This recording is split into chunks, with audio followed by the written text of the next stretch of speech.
Hi, everyone. We've just admitted media. If you could mute your microphones before we start.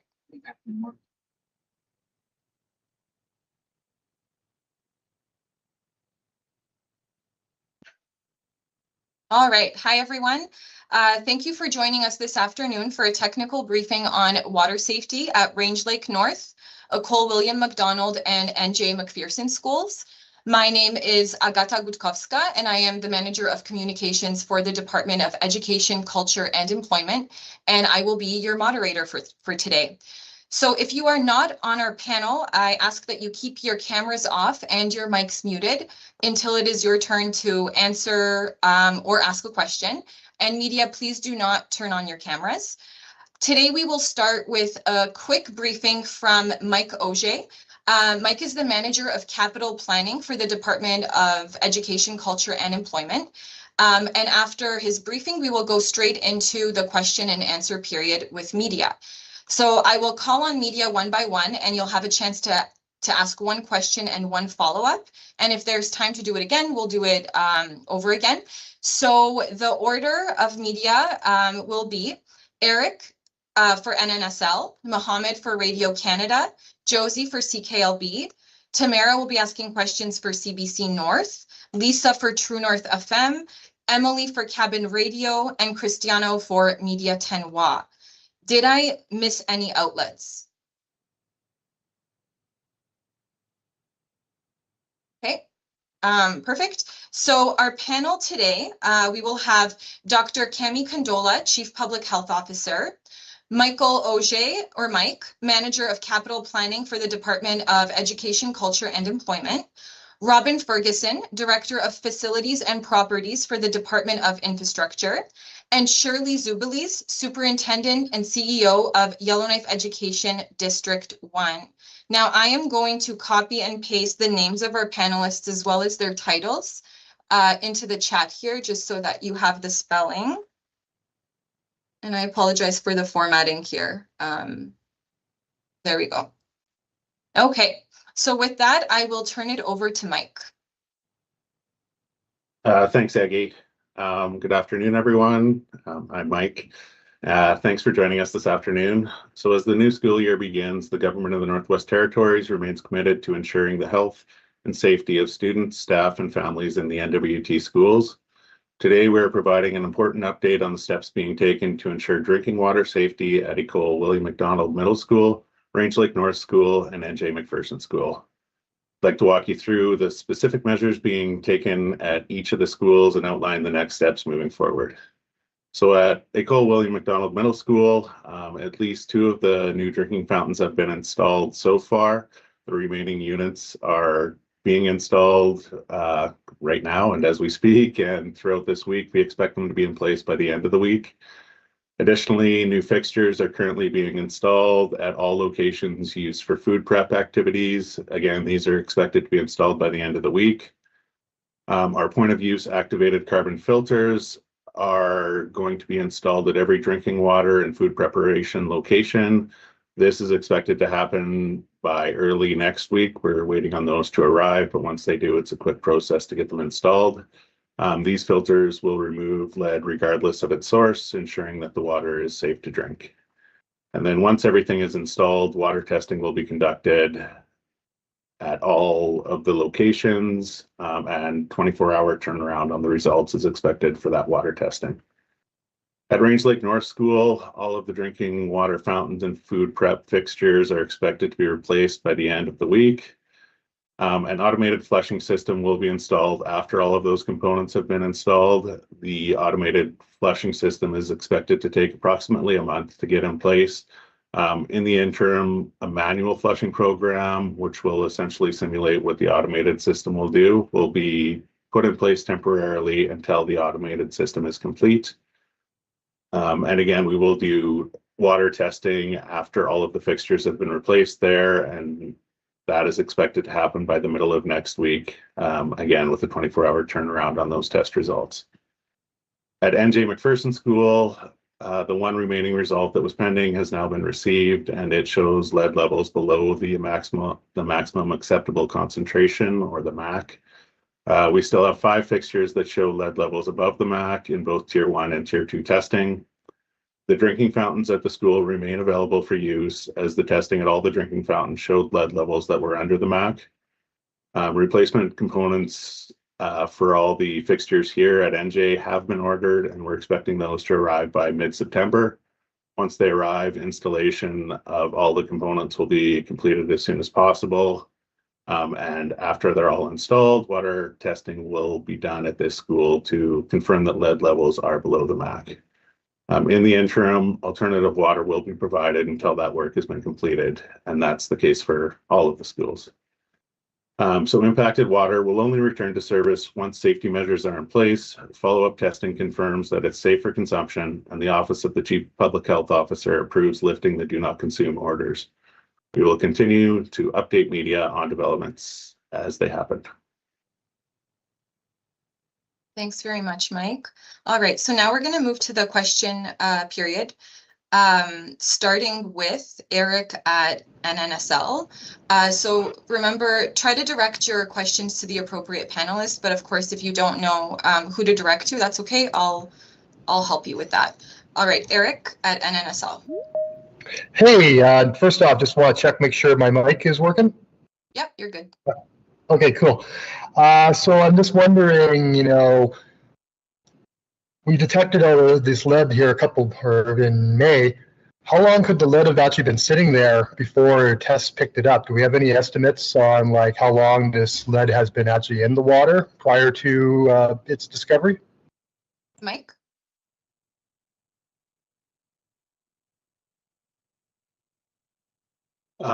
As this is the first time that we have done the testing for lead in the water, we don't have an estimate of how long it has been sitting there. Eric, do you have a follow-up? So is it safe to say then that the lead could have always been there? Or like, seems like if we don't know how long it's been there, I mean, but it had to have been tested at one point in the past, had it not? Mike? We don't have any indication that there was any testing done in the past for lead in the water in any of the schools. Thank you. All right, Mohammed at Radio Canada. Hi, everybody. I think my question would be for either Michael OJ or Dr. Kami Kandula. Since we don't know since when this lead is present in the water, should people get tested for lead in the blood? I'm talking about maybe children, families, or teachers that are working on this school. Dr. Kandula? Thank you, Mohammed. I assume are you specifically talking about NJ, the new school, or are we talking about William McDonald? I'm talking about the NJ McPherson, but although the other schools that had high lead level in the water too. So specifically, when we're talking about NJ McPherson, which is the newest school, this school was prioritized because of the age of the building, the particular population, and then prior lead results. What we know is that 22 sources of water that are used for drinking were tested. That included sinks, fountains, and fill stations.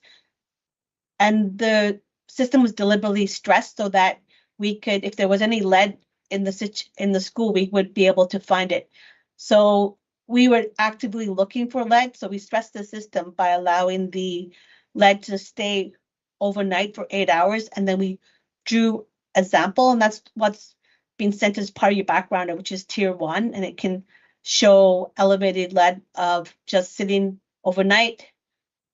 We flushed the system for 5 minutes, and then we let it sit for 30 more minutes just to mimic typical use. 2 samples were taken back to back, and once that procedure was done and we looked at the results, 5 of the 22 exceeded the new federal guidance of 5 micrograms per liter.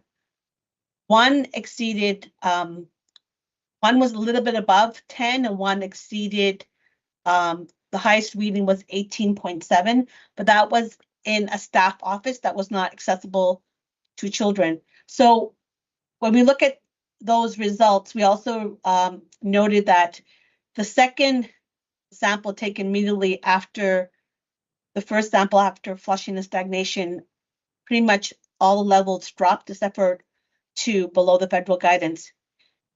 If you look at when the federal guidance was issued, it was issued in 2019. So before 2019, all but 2 of the results would not have met the public health intervention because they're all below 10. The new guidance is 5 micrograms per liter, and so we want to move towards that guidance, and therefore we issued an order on all the potable outlets that were above 5 micrograms per liter. So when you look at the impact on health, it all requires a health risk assessment. Overall, just based on what I've seen with William McDonald and based on where these high levels were located, as well as the fact that after the second immediate intake, the levels dropped, I would basically think that the overall impact on health in terms of if you did a blood lead level, you're not going to pick up high levels or exceedances just based on where the sinks were located. This didn't indicate multiple usage. The places where you had the bottles for consumption were quite low.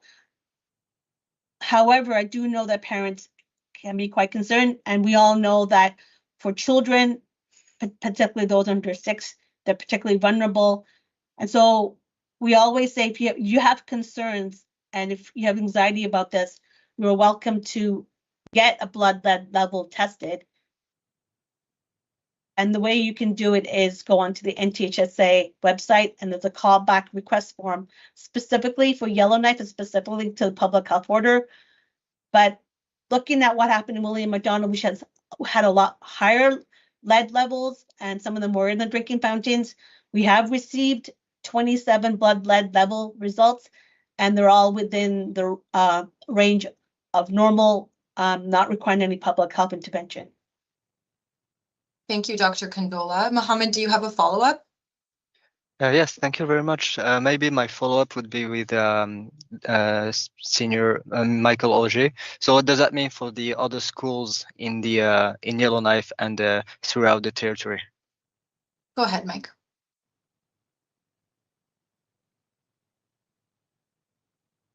Sorry, can you repeat that question? Of course, sorry about that. What does that mean for the other schools? So are you going to conduct testing in any other schools? What's the timeline in there? Yeah, we are working on right now on finalizing a territory-wide testing program and working out the details of that for which schools are going to be tested when, based on our prioritization factors, which include the age of the infrastructure, the age of the students attending the schools, the water quality, and the initial random sampling results that we have. So we're in the process just this week of finalizing that protocol that will be used for the territory-wide testing program. And we're also working on the logistics of getting out to all the schools in the territory and just kind of the timelines that will be associated with that based on the prioritization and based on kind of grouping the travel as much as we can to optimize the timelines that it'll take to get all the schools tested. Thank you, Mike. All right, Josie at CKLB, do you have a question? Oh, I see a written question here from CKLB. All right. Do you have a plan to conduct water testing throughout the city, including commercial and residential areas, if necessary? Mike? I'm not sure if I'm the best person to answer that, but commercial and residential areas don't necessarily fall under GNWT jurisdiction, so I'm not sure what the plan for testing there would be. I know right now our focus is on the schools, and we're working to get the protocol developed for testing all of the schools and getting all of them tested. Okay, thank you. And I see CKLB is typing a follow-up, so we'll just wait for that to come through. Oh, no follow-up. All right. Thank you, CKLB. Okay, so now we have Tamara at CBC North. Hi, Tamara.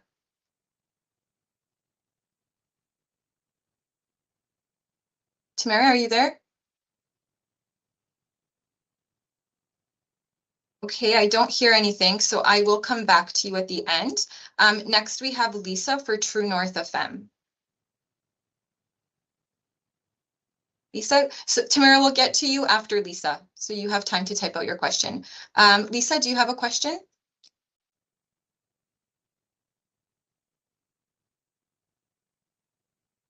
Okay, Emily for Cabin Radio.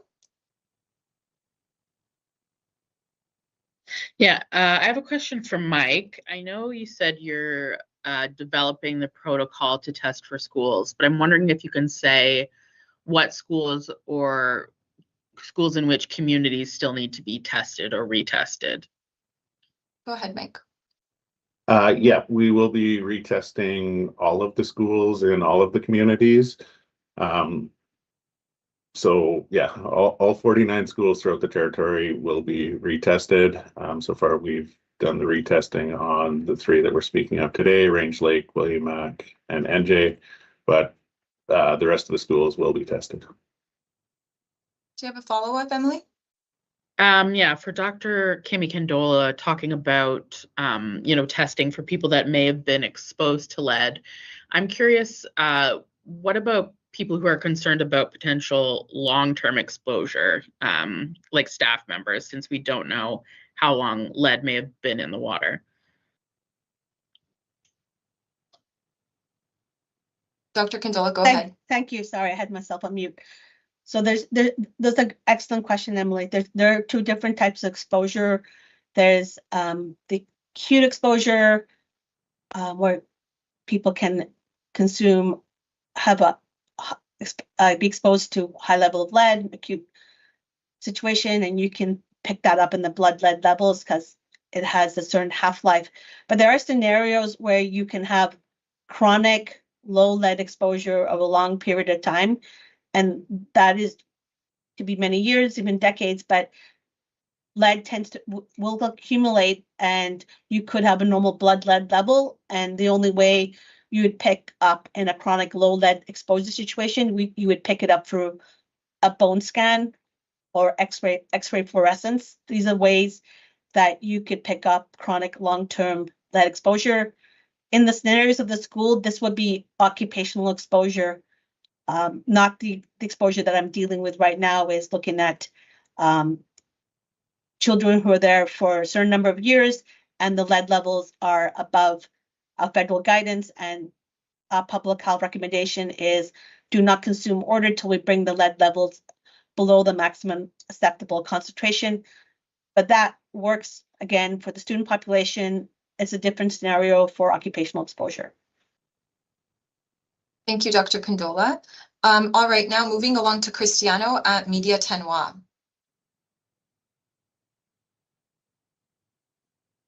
Cristiano, are you there? Okay, I'm going to go back to Tamara at CBC North.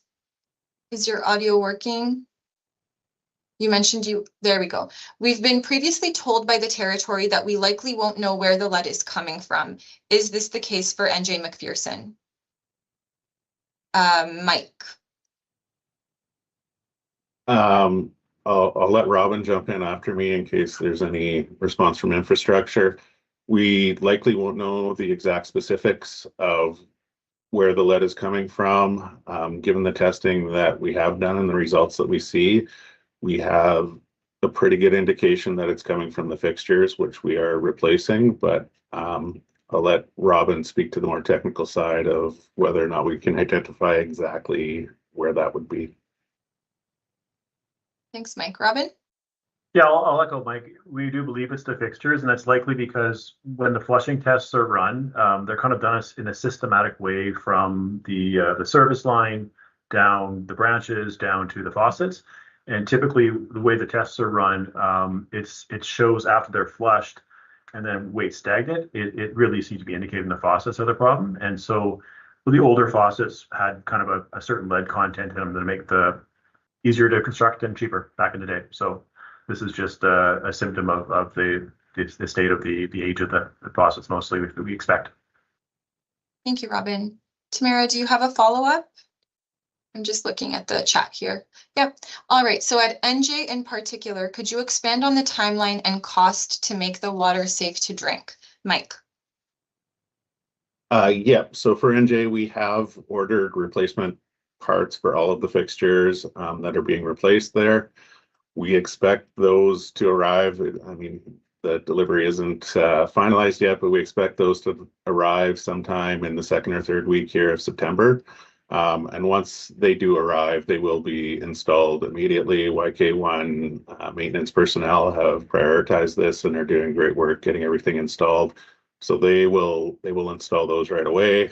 And once that's done, then we'll do the retesting to determine if those mitigation measures worked. And once the testing comes back, if everything's under the MAC, then we'll pass that information along to the Office of the Chief Public Health Officer, and they will lift the order. And yeah, that is the process. Thank you, Mike. All right, going back to Lisa. I don't actually see Lisa on the call. Anyone from True North want to jump in? No. Okay, and then Cristiano for Media Tenwa. Are you on the call? I thought I saw you. Okay, so we're going to go back to Eric at NNSL. Eric, do you have a question? When you say fixtures, can we be a little bit more specific as to what those are? I'm just wondering, are these like pipes, sinks, non-drinking fountain faucets, janitor, shop sinks, that kind of thing? Mike? For the most part, when we say fixtures, we are referring to the faucets and the sinks. Anything else, Eric? But to confirm, none of these faucets or sinks that tested positive were actual drinking fountains, or things where people get their drinking water and food, their cooking, or water for cooking and such? Sorry, can you just repeat the first part of that? I missed the... I just want to be clear that, so as far as, from what I understand, none of the actual, or the ones, or the majority of the drinking fountains and areas where humans would come in contact with water for consumption had tested positive, or the ones that have are obviously being replaced. But I just wanted to confirm that, because I was still saying fixtures were affected, but not drinking fountains. So I just wanted to clarify on that. And I'm guessing you're referring to at NJ McPherson here, correct? At all three schools. Okay. At NJ, in particular, the drinking fountains came in under the level of the MAC. And so it was just a number of I believe all 5 that came in over the MAC were sinks that are located within classrooms. So those will be replaced. And, these are sinks that are in the classrooms. So I would imagine that at times they are used for food prep or other things. But yeah, all of the drinking fountains there came in under the MAC. And so they have not been included in the do not consume order. At the other schools, sorry, let me just look at my notes here. At William Mac, it was a number of sinks, and there was a couple of water fountains at William McDonald that did come in over the MAC for the testing, but the majority of the higher results were at sinks again. And then at Range Lake, again, it was just a number of sinks that came in above the MAC. None of the water fountains at Range Lake came in high. I hope that answers your question. Thanks, Mike. All right, Mohammed, Radio Canada, do you have a question? Yes, I've just noticed that the William McDonald school is near to the Francophone school Alain Saint-Cyr. Should parents from Alain Saint-Cyr be worried? Are you planning on testing the sinks and the water there? Mike, go ahead. First off, yes, we are planning on testing the sinks and the water at Ecole Saint-Cyr. I would note that it is a much newer school than William McDonald, so if it is the fixtures and issues with some of that old infrastructure within William McDonald, we would not expect the same issue within Ecole Saint-Cyr. And our initial random sampling that we did there did not indicate elevated levels at all. Thanks, Mike. Mohammed, do you have another question? Yes, given the high lead levels in the water in those schools, does that mean anything for the residential people that are around the schools, Dr. Kandula? Is that a public health concern for the people who live around those schools? Dr. Kandola, go ahead. So on our website, we have FAQs on lead and health. We also have recommended tips. You have an older residence. If you live in an older residence, it is prudent to get tested. In the interim, while you're waiting to get tested, it is always important in the morning that you flush your pipes, whether you run a dishwasher or use the bathroom, but you let the water run for a few minutes, flush the system. And the other tips are never use hot water coming from the sinks, because hot water tends to leach lead. So don't use hot water for cooking. You can use hot water, obviously, to wash dishes, to wash your hands, but don't use it for consumption. Let the water run cold.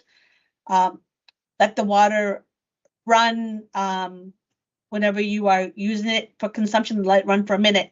These are interim measures that you can use to, if you live in an older home where there could have been lead pipes. There was a ban in 1975 around the use of lead pipes, but it doesn't mean that people didn't use lead pipes after. And then we have fixtures. The ban came much later. So you could still have a situation with the older homes that you have older pipes and older fixtures.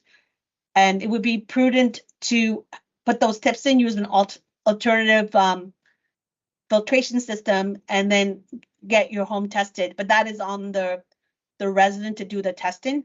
It's not on the government, similar to radon. So this is what I recommend to anyone who are living in residences that are older. Some of these residencies could have been cleared and been built anew. So it doesn't necessarily mean proximity to these schools. All it means is look at your own home and see if it was built, if it's much older, it was built during the time period when the ban wouldn't have been fully in effect.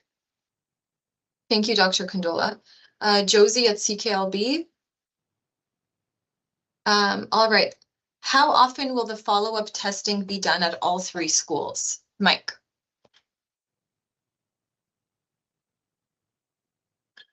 We haven't worked out the details of how often we will be testing all three schools, and I would expect that over time, as we continue to see consistent results, the testing frequency might drop over time.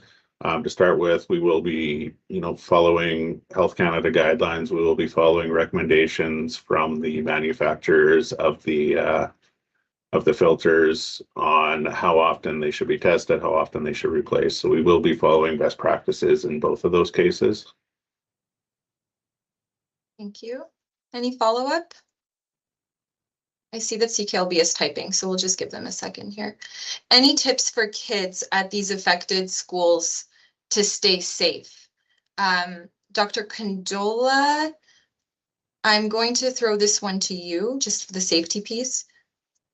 So specifically for NJ, we did provide the results for all 22 sites that were tested, and they vary. Only 5 were above federal guidance. So my recommendation for parents at that school, for kids at that school, you notice that the water fill stations have some of the lowest lead values. And so if you are drinking water and you fill your jug at the water fill stations, because try to go where there's the lowest amount.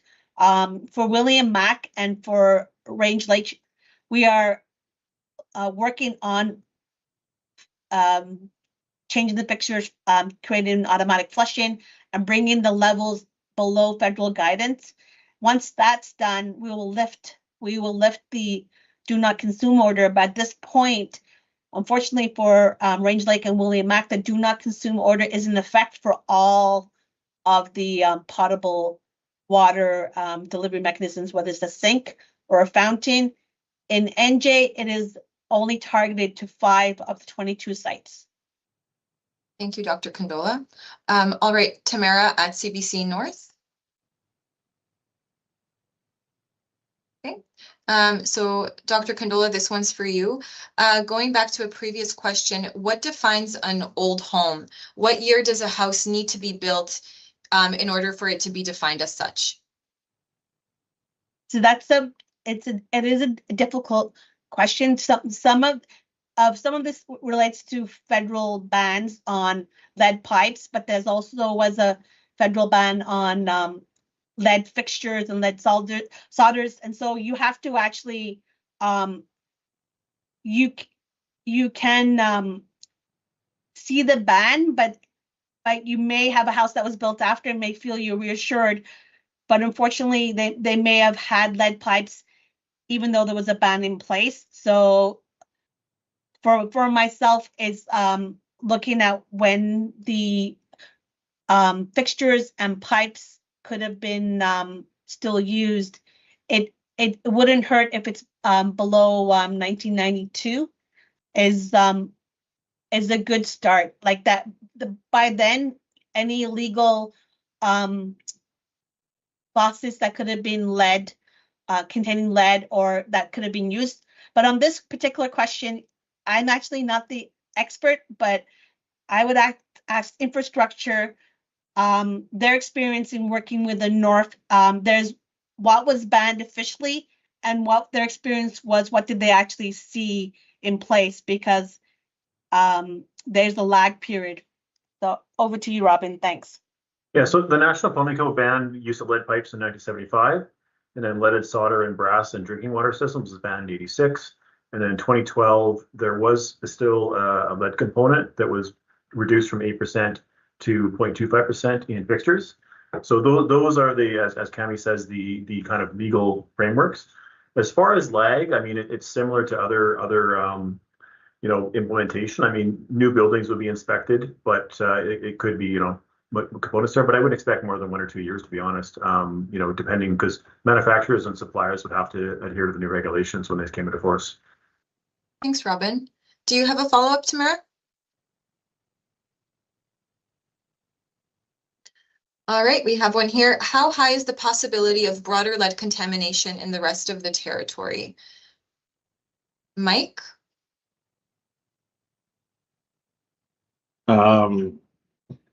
Might look to infrastructure for some support on this answer as well, but I think it's very dependent on the situation in each building. Given the history of the NWT, I'm sure there are some fixtures out there that were installed prior to some of these bans, so there may be some issues, but it's very difficult to say what the possibility is of broader lead contamination throughout the territory.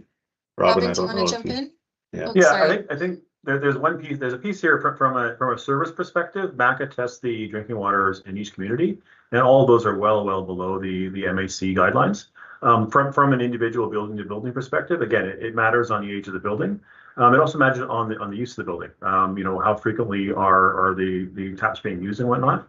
So I don't think there's a, like Mike said, our random samples in the other schools, none of the other schools outside of Yellowknife indicated lead contamination in the random sampling. Again, we're going to follow that up, but that is a good sign to start with. I would say that we'll see what the results are and go from there.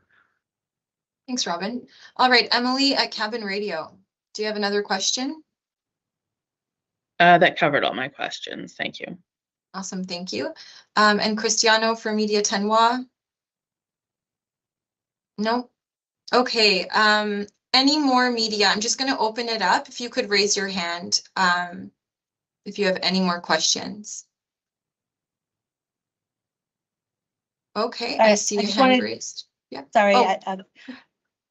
I forgot to mention the YK hemp study. We had a Yellowknife study that was related to measuring arsenic related to the giant mine, but they were studying from 2017. They studied over 2,000 residents, and then they had a follow-up cohort of children that they're actively studying in 2023 and 2024 and due for follow-up. But in those lead level results, we never achieved specifically the children, we never achieved an exceedance above the CDC guidance for an action level, and there was nothing there to flag that there was, if there was lead, that it was causing a significant adverse health risk. But that would have been one of our first flags from 2017 to now, that something was that we were having high enough lead levels that people were starting to see exceedances beyond what the experts would need a public health action. Just wanted to add that piece. Perfect. Thank you, Dr. Condola. All right, so thank you to our panel and to media for your questions. Media, if you have any further questions, please reach out to me at agata_gutkowska@gov.nt.ca. I will just throw my email into the chat here, and it's also on the public service announcement that has gone out today. So yeah, thank you very much, everyone, and enjoy the rest of your day.